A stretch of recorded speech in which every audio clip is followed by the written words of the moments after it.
we'll make our quick loop here in the inner harbor of the Elizabeth River and point out some of the highlights that you'll see in the downtown area. Across the river onto our right-hand side, you'll see the city of Portsmouth. Looking on the Portsmouth waterfront, directly onto our right, you'll see a point of land with a lot of trees. That point of land off to our right with the trees is called Hospital Point.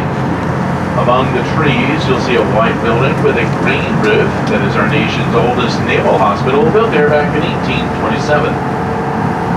To the left of that building, you'll see some of the additions made to the facility, newest of the brick buildings, which also have a green roof, all part of a $330 million addition to the facility, which made it the largest military medical installation in the world. Now named the Naval Regional Medical Facility of Portsmouth, Virginia. Waterway. Now for a little more detail about the Intercoastal Waterway in just a few minutes. Now coming up on our right along the Portsmouth waterfront, large marinas called Tidewater Yacht, a full-service marina offering 300 boat slips. If you look inshore to our right, past the marina, you'll see some church steeples sticking into the air. Those churches are located in a section of Portsmouth known as Old Town.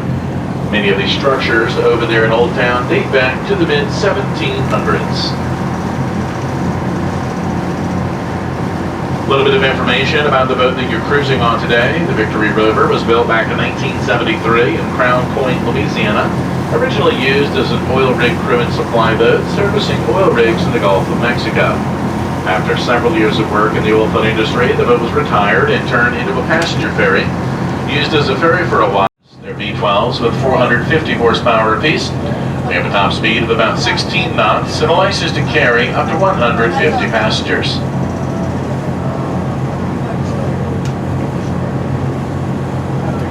25-story apartment building with 181 luxury apartments, and it happens to be the second tallest building in the downtown area.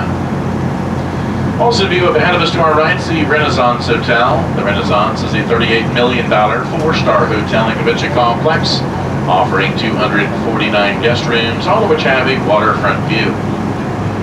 And crossing the river ahead of us, a blue and white boat with a black paddle wheel. That's one of the Elizabeth River. Now the water that we'll see up ahead of us to our right, that is the southern branch of the Elizabeth River, which is part of the Atlantic Intercoastal Waterway System, which heads south from here. That means we could continue in the direction ahead of us to our right, go all the way to Miami, Florida, without ever entering into the Atlantic Ocean. It's done through a series of rivers, bays, sounds, and canals.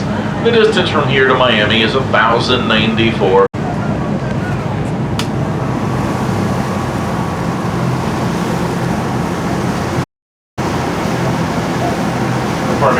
There are a couple of private shipyards here in the inner harbor that'll point out the repair work to commercial ships and government ships.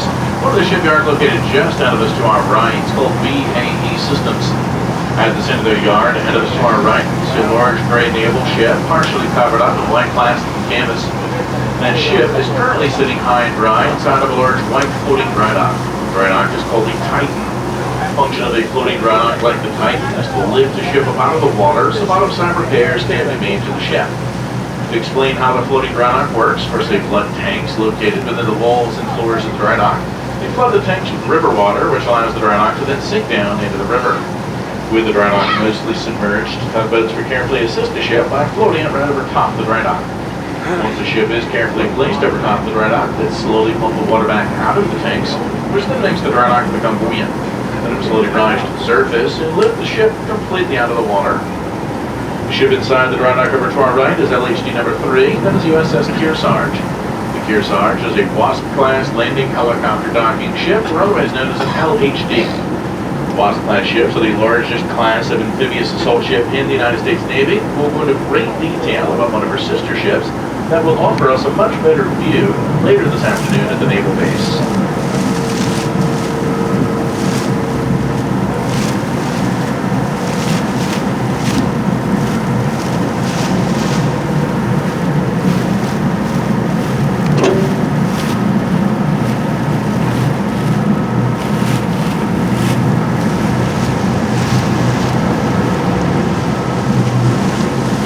As we continue our turn, coming up on our right is another privately owned shipyard. This is a General Dynamics yard, one of two that we'll see in the tour. They perform primarily government contract work. You'll see their floating dry dock coming up on our right, gray in color. There is a ship in that dry dock today, number 96, which is the USS Bainbridge. The Bainbridge is an Arlington class Aegis guided missile destroyer. It's a high-tech warship that features an advanced computer and radar weapon system known as Aegis. We go into great detail about Arleigh class destroyers and Aegis later at the naval base. And the next ship at the yard is in partial view right now, just past the dry dock, ship number 24, which is USS Arlington. The Arlington is a San Antonio class LPD or landing platform structure. San Antonio class ships believe the USS class amphibious assault ships on the Naval Sea Honor Tour. This ship does not offer very good view in the shipyard, but much better view from the ship's liner. We'll point out later today the eastern branch of the Elizabeth River. Spanning across the eastern branch is the Berkeley Bridge, which is part of Interstate 264. It connects to the downtown tunnel, which passes below the southern branch, which is back behind us there. Ahead of us, the downtown Norfolk Waterfront. Ahead of us, not far right, the whole brown building is Dominion Tower, standing at 26 stories, the tallest building here in the downtown area. To the left of Dominion Tower, you'll see the waterside Sheraton, which offers 445 guest rooms. To the left of Sheraton, you'll see a two-story building with a gray roof. That is the Waterside District, a newly renovated 30,000 square foot facility that features a variety of unique food and beverage choices, as well as a stage for live entertainment. Along the waterfront to our right is the Waterside Municipal Marina. It's a popular stopping place for many local boats, as well as for those that are transiting in the Atlantic Intercoastal Waterway. Docked at the marina, coming up on our right, is a green and white hull sailing vessel named the American Rover. She's a 135-foot topsail schooner available for both private charter and walk-on sailing trips. The American Rover is also our fleet mate.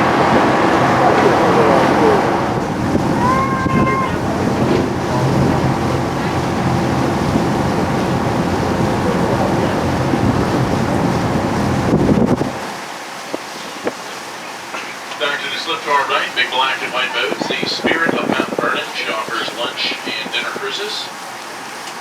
Just ahead of us to our right is a smaller black and white boat. That one's named the Freedom and Leyte, which is for private charter only. Both of those vessels to our right are operated by City Cruises. This park is used extensively throughout the warmer months of the year. There's a variety of festivals and special events. Several concerts are also performed at the park, some of which are free and open to the public. So there's leading up the park from the Jazz Festival that was taking place here on Friday and Saturday. There's the trees at Town Point Park. Large gray structure is Nauticus, the National Maritime Center, a $52 million maritime museum that features a variety of exhibits such as interactive videos, hands-on simulations, and traveling exhibits that are on loan from other museums. Nauticus is also home to the Hampton Roads Naval Museum, as well as the Battleship Wisconsin. We'll see the battleship ahead of us in just a minute. But first, coming up on our right next to Nauticus, you'll see the Half Moon Cruise and Celebration Center. It's a cruise ship terminal and convention center in one, an 80,000 square foot multi-purpose facility constructed at the cost of $36 million. Here coming up on our right is where the cruise ships dock.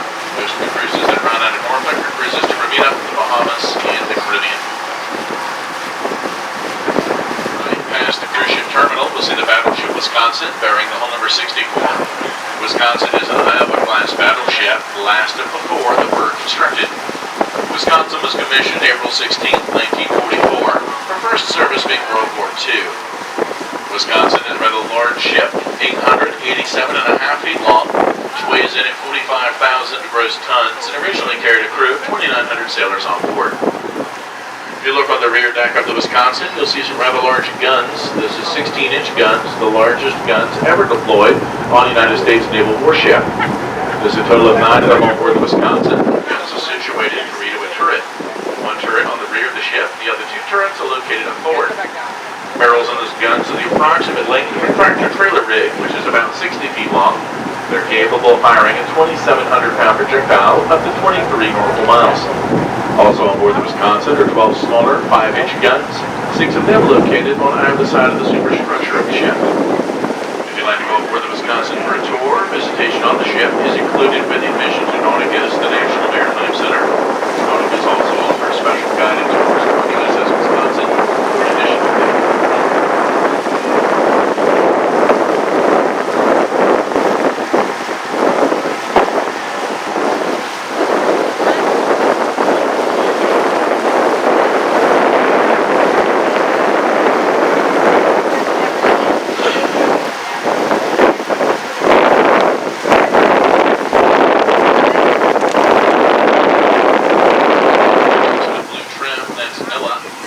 stands for the National Oceanic and Atmospheric Administration. At that facility, they use information that's gathered from NOAA research ships to make charts.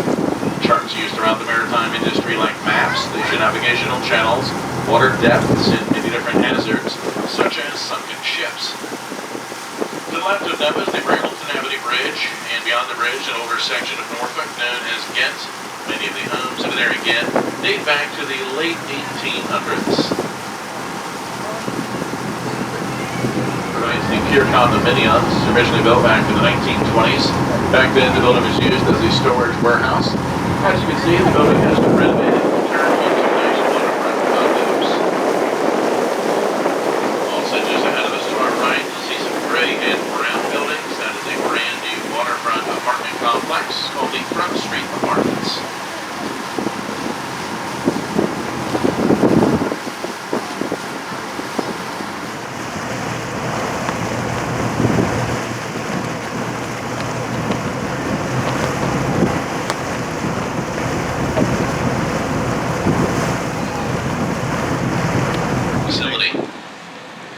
Just ahead of us to our right, we'll see two high-rise brick buildings. They make up a very nice retirement condominium community called Harbor's Edge. The building closest to us is the original construction, built at a cost of $90 million. The second building is a bit further inshore, is a fairly new $200 million addition to the facility.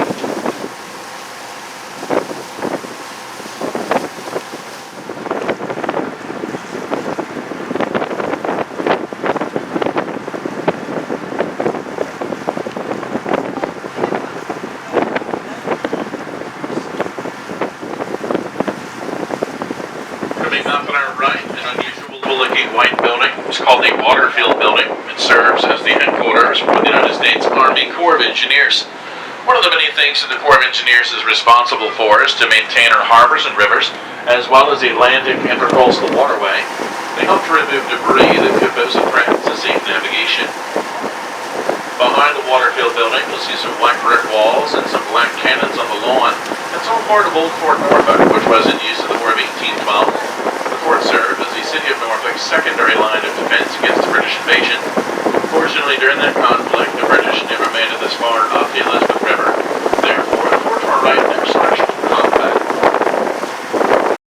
Directly to our left is another General Dynamics shipyard. There are two ships in the yard over to our left. Both of the ships are identical in the Cape Ray and the Cape Race. Those two ships are owned by our government and are operated for our government by MARAD, which is short for Maritime Administration. That's indicated to us by seeing red, white, and blue bandings that are painted around the smokestacks of the ships. The function of the two ships to our left is transporting supplies during a time of war or national emergency. Those ships are pretty much stored there at that shipyard year-round.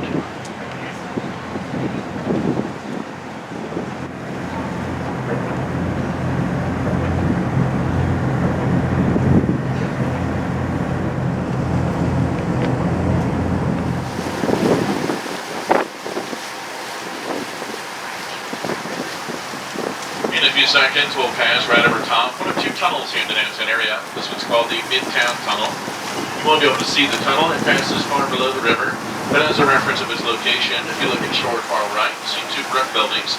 Those are the ventilation houses at the Norfolk end of the tunnel. On our left-hand side, the two more brick buildings. Those are the ventilation houses that mark the Portsmouth end of the tunnel. And just out of this to our right, a small private shipyard. This one's called Marine Hydraulics International Incorporated. They perform primarily topside repair work for Navy surface ships. 3 ships in for service at the pier coming up on our right. Up in the corner on the north side of the pier is number 17. That's USS San Antonio, which is the lead ship of her class constructed. San Antonio Class LSD. At the end of the pier coming up on our right, ship number 98 is USS Forrest Sherman, along with number 66. That's USS Gonzalez. Those are part of the Norfolk class destroyers. I'll go into greater detail about ship flying on 3 of these later out at the naval base. On our left-hand side, directly to our left, is the Old Portsmouth Marine Terminal. Left-hand side, directly to our left, is the Old Portsmouth Marine Terminal. The engine used to be set up for a containerized cargo handling facility. They don't handle containerized cargo there anymore.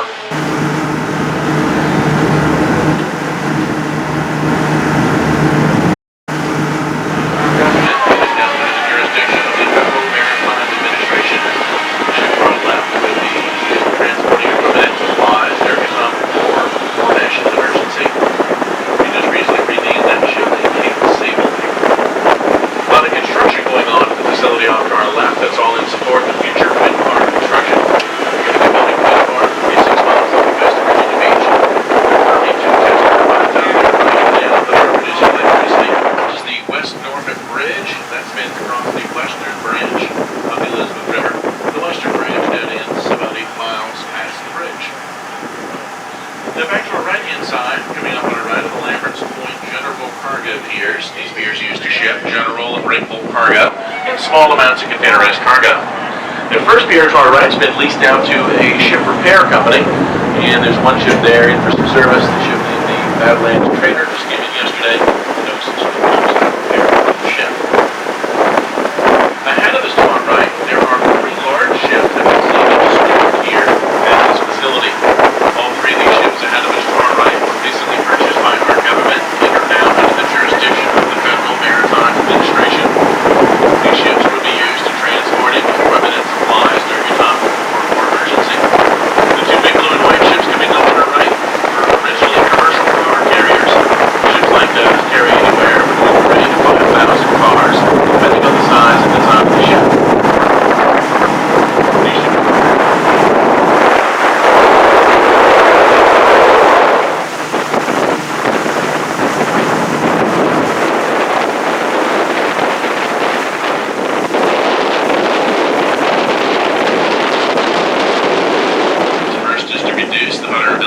Setting off magnetic sea mines. The other reason is to rid the ship of any magnetic signature that may have in its hull, which can affect the accuracy of sensitive equipment on board a ship. This type of work is done after a ship has been in a shipyard, been newly constructed, or had extensive welding repairs, or after a ship is sat in one particular location for an extended period of time.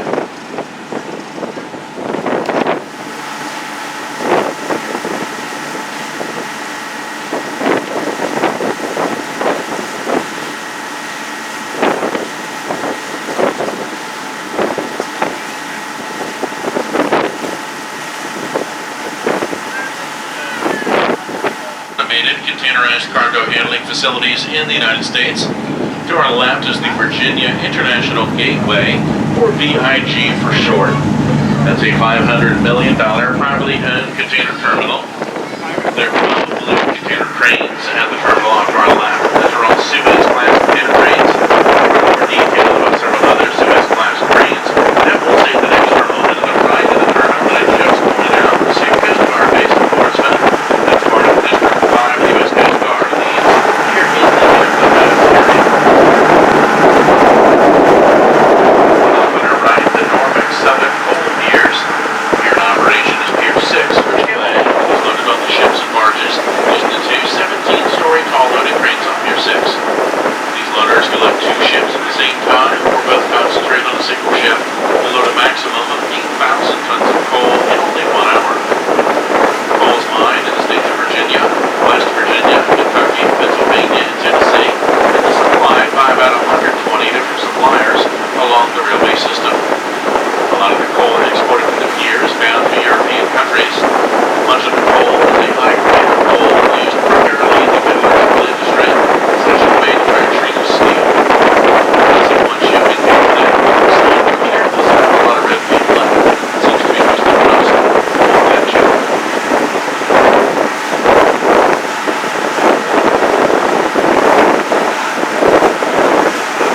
The large white tanks, that is the Creamy Island Fuel Depot, which is the largest military fuel depot in the United States and one of the largest.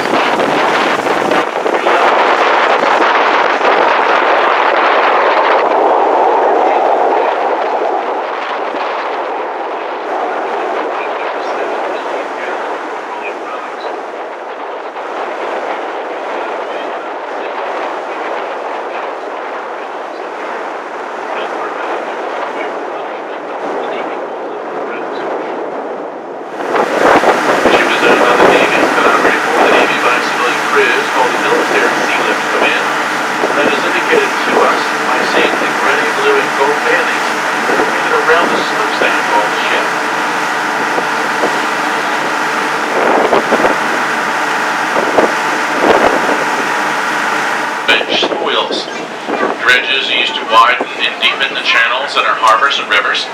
Depending on the type of the dredge, we either scoop up or pump up mudded sand off the bottom. The mudded sand that is removed from the bottom is called a spoil, and the location to our left is where these spoils are deposited. Dredging is done to maintain a safe depth of water for vessels that will be operating in a channel or a particular area that's been dredged. The channel we're operating in right now has been dredged to a depth of 50 to 55 feet.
being stored at this pier coming up on the right.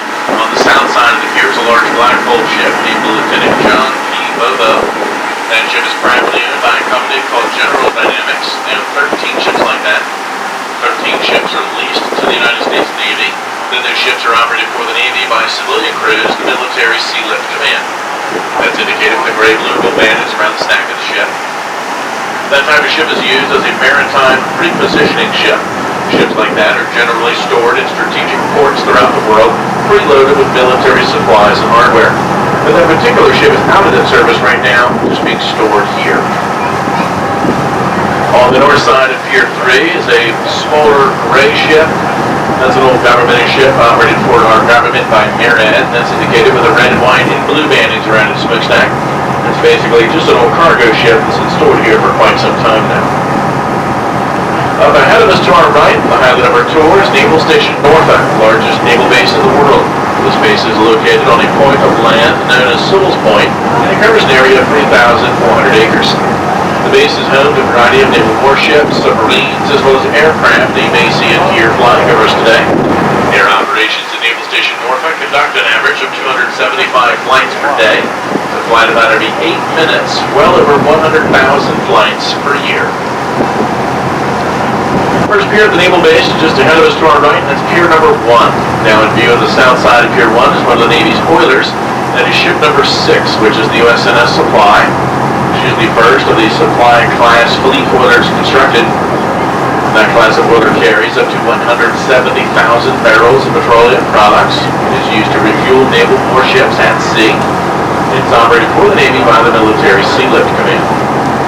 There is a ship on the north side of Pier 1, but it's not in very good view right now, so we'll come back to it in just a minute once it is in better view. Now a little further ahead of us to our right to Pier 2, there are two rather impressive ships docked on the south side of Pier 2. I'll start by telling you there are only two classes of ships that will view here at the naval base that are equipped with a high-tech computer and radar weapon system known as Aegis. First class of ship in the Navy to come online with Aegis were the Ticonderoga class Aegis guided missile cruisers.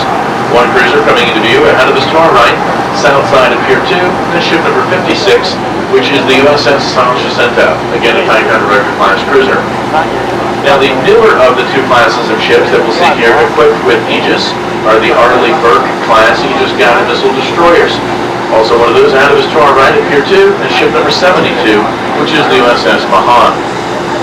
As we're moving along, if you look on the superstructures of those two ships that I've just pointed out, you'll notice there are angled sides on the structures. Mounted on the angled sides are a large gray plate shaped almost like stop signs. The plates are painted a little bit different shade of gray than the rest of the ship. Those are the phased array radar plates for the Aegis weapon system. There's a total of 4 of these stationary plates around the superstructure on an Aegis-equipped ship. The plates are used to emit a constant pulsing signal that is sent out and received simultaneously. It has the ability of tracking over 200 targets all at the same time. The system is deemed the target to be hostile. It will automatically select and can fire the appropriate weapon needed to destroy the incoming target. Weapons aboard these ships are quite impressive. On the bow of each ship is a fully automatic 5-inch 54 caliber deck gun. It is fired up to 20 rounds per minute and have an effective range of 13.5 nautical miles. Cruisers like number 56 do have a second 5-inch deck gun on board, located on their rear deck. Missiles typically found on board these ships include the Tomahawk cruise missiles, used primarily as a long-range land attack missile. The Harpoon anti-ship missile, used for anti-ship warfare, can take out an enemy surface ship well over the horizon. Also on board are standard surface-to-air missiles used to knock down airborne threats. Most of the missiles on board these ships are stored and launched from below the main decks from what is called the Vertical Launch System, otherwise known as VLS for short. There are a total of 90 vertical missiles housed below the decks of most of the Arleigh Burke class destroyers, and 122 vertical missiles housed below the decks of each Ticonderoga class cruiser. These ships have the ability to launch a missile out of the VLS system to one missile every second and a half as needed. Ticonderoga class cruisers, like number 56, the San Jacinto. She is 567 feet long, 55 feet wide, and has a crew of 385. The cruisers were expensive ships to build. They had price tags just under $1 billion each. Arleigh Burke class destroyers, like number 72, the Mahan. That ship is 506 feet long, 66 feet wide, Retro 346. Also expensive with a price tag just over $1 billion. The next ship we'll see is back at Pier 1. We'll go back to that pier for just a second. On the north side of Pier 1, large white ship with the red crosses. That is the USNS Comfort. The Comfort is a Mercy Class hospital ship. She's 894 feet long, 106 feet wide. The Comfort is equipped with 1,000 hospital beds and 12 operating rooms. When in service, she would have a crew of about 70 civilians and up to 1,200 Navy medical and communications personnel. Comfort is another ship operated for the Navy by the Military Sea Lift Command. Now back to Pier 2 for just a minute. One ship on the north side of Pier 2, and that'll be ship number 46, which is the USS Tortuga. The Tortuga is a Whidbey Island Class LSD, or landing ship dock. An amphibious assault ship. She's 609 feet long, 84 feet wide, has a crew of 320, and the ability of carrying 402 Marines. More on amphibious assault operations on larger ships that we'll see in a few minutes.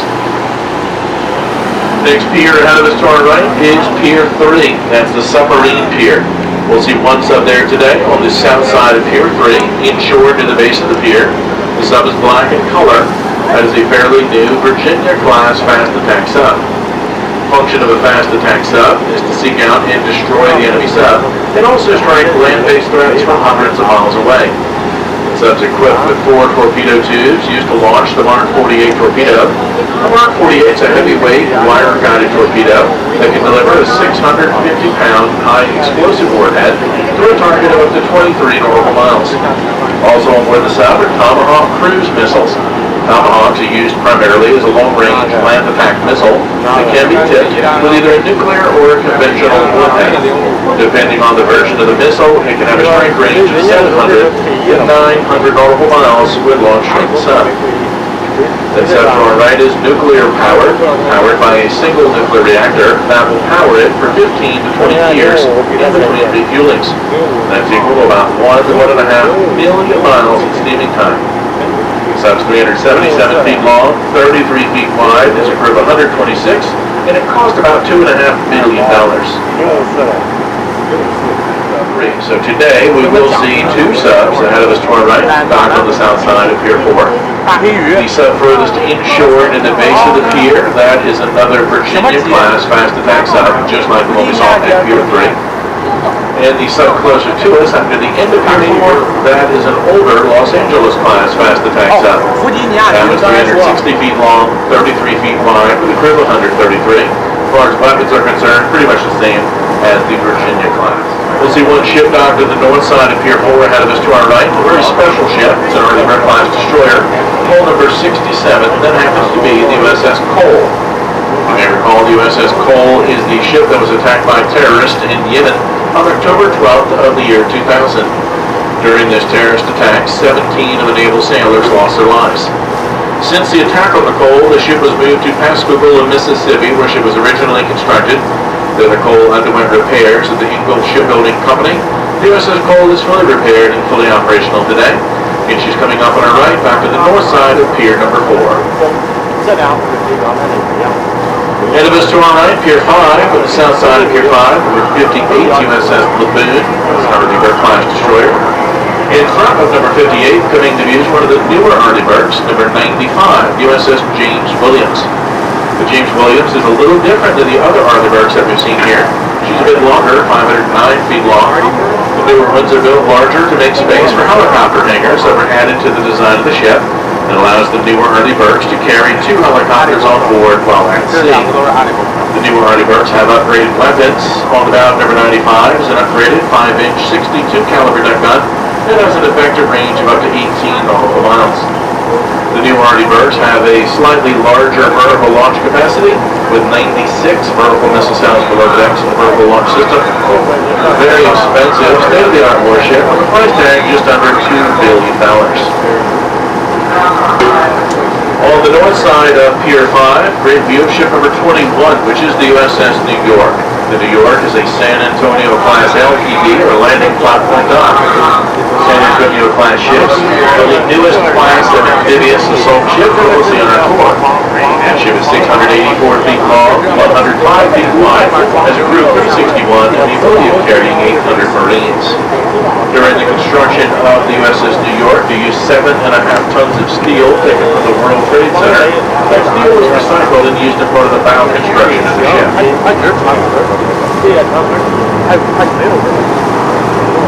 And it is to our right, Pier 6. On the south side of Pier 6, one tank under class cruiser, call number 55, USS Leyte Cole. On the north side of Pier 6 is another ship married to number 55, that is USS Stout. She is an Early Bird class destroyer. We see two ships here with the same number, but they are different classes of ships. Behind the Stout, with the corner on the north side of Pier 6, the Early Bird class destroyer number 78 is USS Porter. And it is to our right on the south side of Pier 7, we'll see two ships. Hull number 57 is the USS Mitscher, that's another Early Bird class destroyer.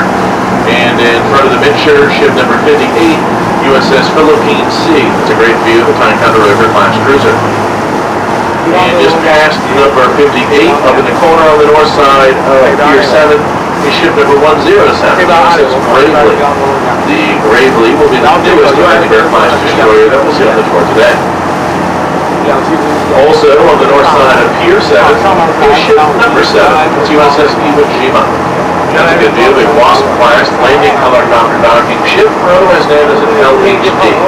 The function of that ship is to land a tremendous amount of Marines and equipment on the way to Hostile Beach during an amphibious assault. To accomplish its mission, the ship carries between 35 to 40 helicopters that are used to shuttle Marines and equipment to and from a hostile beach. The ship also accommodates Harrier jump jets. Harriers are fixed-wing aircraft that have the ability to land and take off vertically, not requiring a traditional runway system. The Harriers are used to provide tactical air support while Marines are going ashore. The ship also carries a variety of small boats, landing craft, and hovercraft that are stored inside the ship in an area called the well deck. To allow smaller vessels to travel in and out of the ship, they open a large door in the rear of the ship called a stern gate. It's kind of like a tailgate on a pickup truck. Once they move it up the stern gate, they will then intentionally sink the rear of the ship down into the water somewhat, done by flooding ballast tanks in the rear of the ship with seawater. When this ballast tank's full of seawater, the rear of the ship becomes heavier as it causes it to sink down. And seawater will fill the bow deck area just enough to flow in and out of the ship. Number 7, the Iwo Jima, is 844 feet long, 106 feet wide.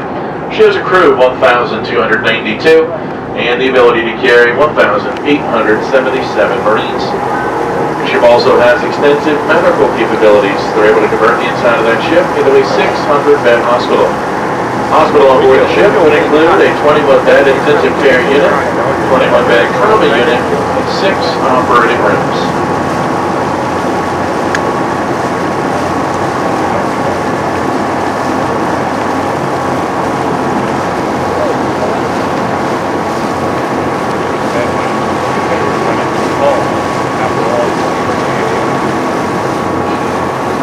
Next pier coming up on our end, Pier 8, the supply pier at the Naval Base. One ship there today up on the north side of the piers, one of the Navy's oilers, ship number 189, USNS John Lenthall. It's a dinner bowl to oiler number 188, Joshua Humphreys that we saw earlier at the Cranial and Fuel Depot. And it is to our right, pier number 9, we'll see one ship there, that is ship number 12, the USNS William McLean. The William McLean is a fairly new Lewis and Clark class supply ship. That type of ship carries a lot of dry goods, liquid goods, refrigerated foods, ammunition, and a small amount of petroleum products. Kind of like a floating super Walmart for the Navy. It's operated for the Navy by the MSC.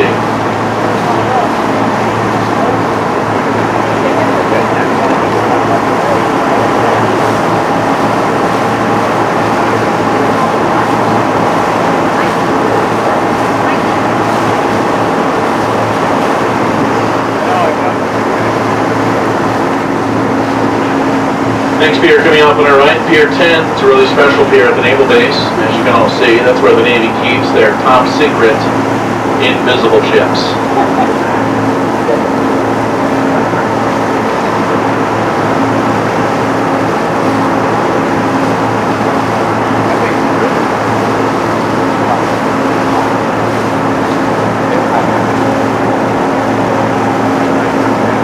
which are commonly referred to as the aircraft carrier piers. You may have just noticed the Navy did skip the number 13 when numbering the piers here at the Naval Base. We won't see any ships in at Pier 11 today, but we still get to see 3 carriers out here. Head of us to our right on the south side of Pier 12 is carrier number 73, that is USS George Washington. On the north side of Pier 12, number 77, the USS George H.W. Bush. And ahead of us to our right at Pier 14, coming to view in just a minute, will be number 69, the USS Dwight David Eisenhower. All 3 of these carriers are identical. They are Nimitz class, nuclear-powered super aircraft carriers. The term super carrier identifies any carrier that has a length of over 1,000 feet. The actual length of these carriers is 1,092 feet.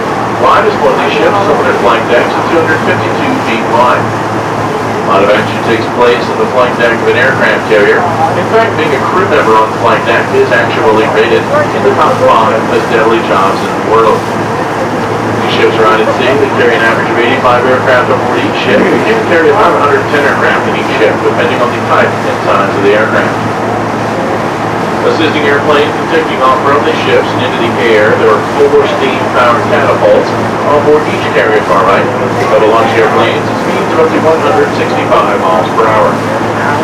When the aircraft are not in use or need repair, they can be taken down to the hangar deck, which is just below the flight deck.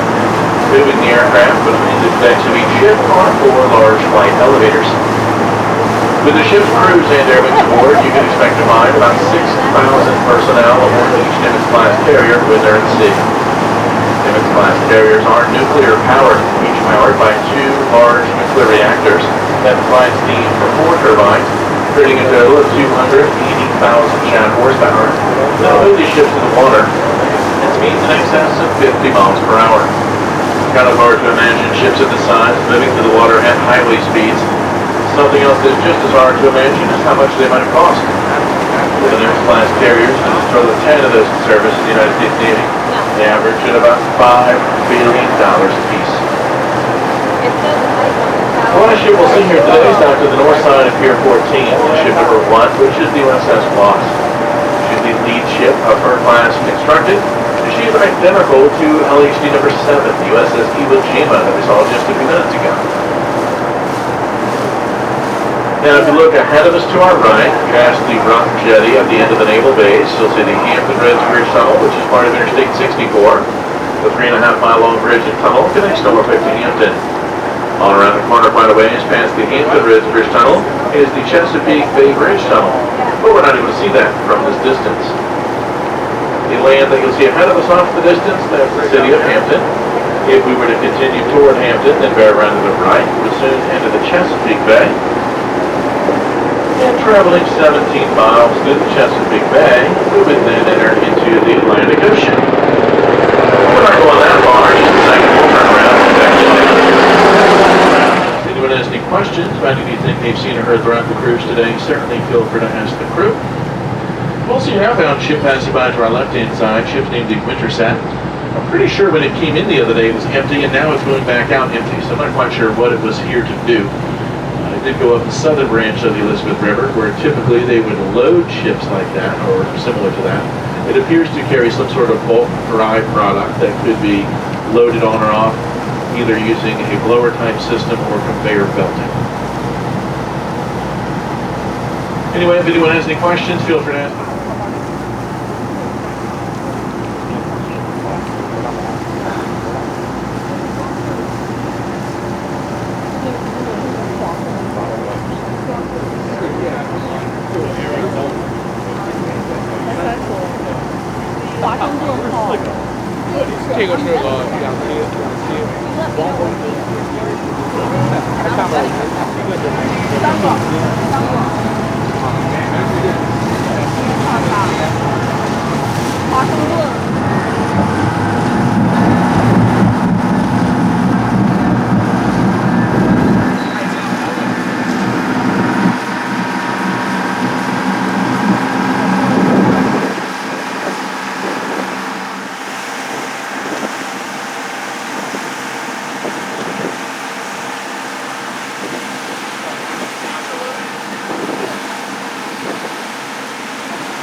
Sun, we have had a container ship Atlantic Sky. We saw her earlier. Here at the northern end of Norfolk National Terminal.